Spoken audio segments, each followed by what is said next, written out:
గతం చేసింది ఎందుకు? కలిసిమెలిసి బ్రతకడానికి. ఈ సందర్భంగా పెళ్ళైన కానుంచి ఇప్పటి వరకు కష్టాలు వచ్చినా, కన్నీళ్ళు వచ్చినా, వ్యాధులు వచ్చినా, బాధలున్నా కలిసిమెలిసి బ్రతుకుతున్నా ఎవరెవరైతే ఉన్నారో దంపతులందరికీ గట్టిగా చెప్పండి వద్దాం, ఫాదర్లతో సహా.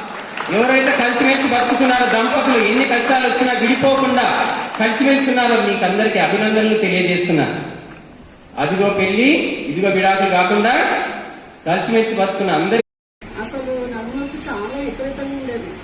లేచి ప్రేయర్ కూడా చేసుకోవడం ఉండేదాన్ని. పోయిన వారం దైవజనులు ప్రేయర్ చేస్తారు. ఆ నడుమునొప్పి నుంచి విడుదల కలిగింది. దేవుడు మా జీవితంలో ఎన్నో మేలు చేసింది. అవి చెప్పాలంటే కూడా అసలు చాలా టైం పడుతుంది. కానీ దేవుడు మన కోసం ఎంతో ఆశ కలిగి ఉన్నాడు. దేవుడి కోసం మనము ముందుకెళ్ళాలి. మరి మా చెల్లె జీవితంలో కూడా మరి తను సీట్ కోసం ఎంతో ప్రయత్నించినాము.